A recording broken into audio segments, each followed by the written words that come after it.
شكرا يا ربي شكرا.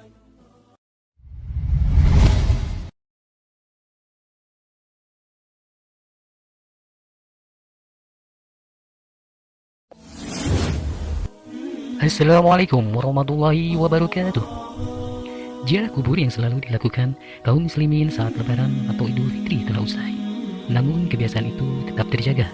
6 makam tua waliullah di Garut, Jawa Barat yang selalu ramai diziarahi pengunjung sepanjang tahunnya. 1. Makam Syekh Rohmat Suci Godog. Siapa yang tak kenal makam tua yang satu ini? Peziarah yang selalu mendatangi makam tua di Pulau Jawa bakal selalu menyematkan makam Godog atau Syekh Rohmat Suci untuk disambangi. Sejatinya, Syekh Rohmat adalah Prabu Kian Santang, salah satu putra Prabu Siliwangi yang telah memeluk Islam. Lokasi pemakamannya berada di Kampung Godog, Desa Lebak Agung, Kecamatan Karangpawitan, Garut, Jawa Barat. Berbicara Garut, Jawa Barat, memang tidak bisa lepas dari pengaruh kerajaan tua Hindu Buddha. 2. Situs Ciburuy Bayongbong. Keberadaan situs Kabuyutan Ciburuy yang berada di Kampung Ciburuy, Bayongbong, Garut, Jawa Barat, yang saat ini erat hubungannya dengan sejarah kerajaan Pajajaran yang berpusat di Kampung. Konon, kompleks seluas 1 hektar ini merupakan arena pertarungan para jawara atau jagoan di Pulau Jawa. Sekaligus salah satu petilasan Prabu Siliwangi dan Prabu Kian Santang, Raja Pajajaran. Menyimpan puluhan naskah kuno. Pada bulan tertentu, masyarakat sekitar kerap menggelar acara ritual Seba Muharram. Acara itu untuk membagikan benda pusaka, termasuk membersihkan naskah kuno yang berisi ajaran hidup serta budi pekerti adat Sunda. Naskah kuno itu bahkan sudah mendapatkan penghargaan dari Perpustakaan Nasional Republik Indonesia, yakni penghargaan Nugraha.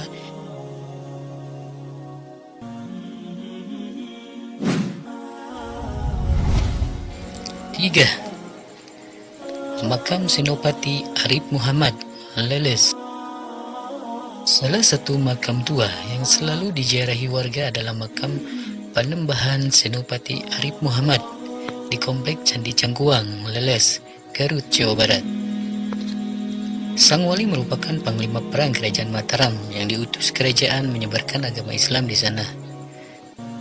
Selain ketokohannya, makam yang satu ini terbilang unik karena berdampingan dengan Candi Cangkuang, salah satu candi Hindu tertua di Pulau Jawa yang diperkirakan dibangun abad ke-8 dan baru ditemukan tim Cagar Budaya Jawa Barat tahun 1966 di Garut.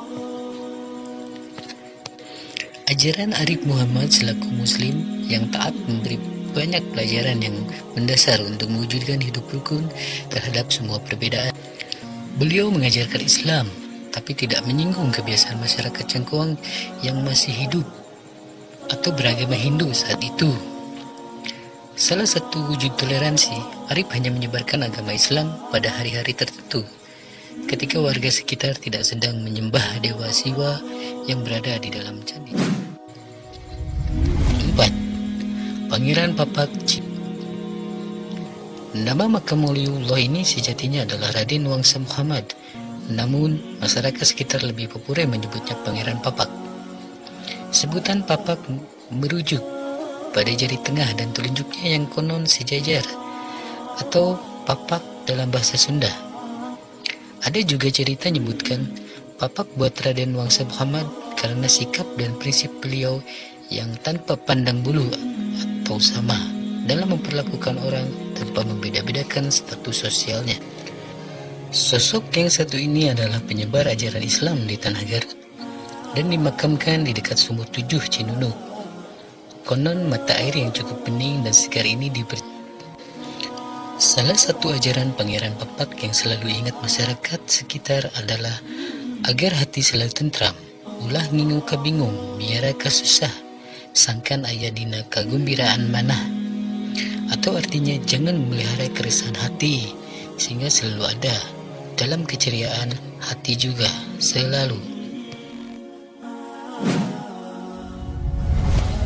5.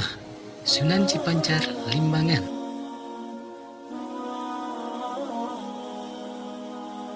Kampung Pasir Astana, Desa Pasirwaru, Kecamatan Balubur, Limbangan, Garut, Jawa Barat.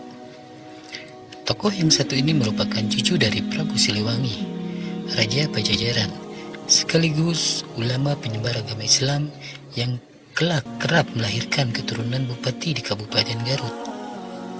Awalnya, cikal bakal Kabupaten Garut saat ini berasal dari kerajaan kecil Kertarahayu yang berdiri sekitar tahun 1415 Masehi. Kerajaan ini berada di bawah kekuasaan Kerajaan Besar Pakuan Pajajaran yang saat itu menguasai hampir seluruh kerajaan di Jawa Barat dan Banten. Namun sejak Tanam Paksa yang digulirkan Belanda gagal, hingga akhirnya administrasi kerajaan yang berada di daerah Limbangan ini dipindah ke Garut, kota saat ini.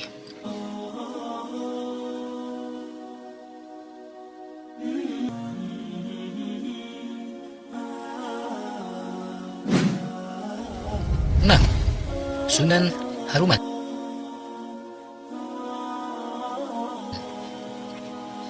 Bagi sebagian penjara, makam Waliullah yang satu ini berbeda penyebutannya. Ada yang menyebut Sunan Haruman karena dimakamkan di kaki Gunung Haruman. Ada juga yang memanggilnya Mbah Wali Cibiu, yang di belakang mitosnya kerap dipanggil Mbah Sambal Cibiu. Tokoh ini merupakan salah seorang penyebar Islam di Garut, Jawa Barat, yang hidup satu masa dengan Syekh Abdul Muhyi Pamijahan, Kabupaten Tasikmalaya, dan Syekh Maulana Mansur, Banten. Berdasarkan cerita yang beredar di masyarakat, konon ketika tokoh penyebar Islam satu generasi itu selalu salat berjamaah dan menimba ilmu bersamaan di Mekah Al-Mukarramah karena kelebihan karomah yang dimiliki ketiganya. Jika Syekh Maulana Mansur dikaruniai karomah menembus bumi, Syekh Abdul Muhyi dikaruniai karomah mampu menembus laut, sedangkan Syekh Jafar Syadiq dikaruniai karomah mampu menembus udara. Bahkan dalam satu kesempatan, ketiganya mengajak lomba pulang paling cepat di Indonesia. Nah, itulah 6 makam para wali penuh karomah di Garut. Terima kasih telah menonton video ini, semoga bermanfaat. Jangan lupa klik subscribe, like, dan share video ini agar channel ini semakin bermanfaat. Wassalamualaikum warahmatullahi wabarakatuh.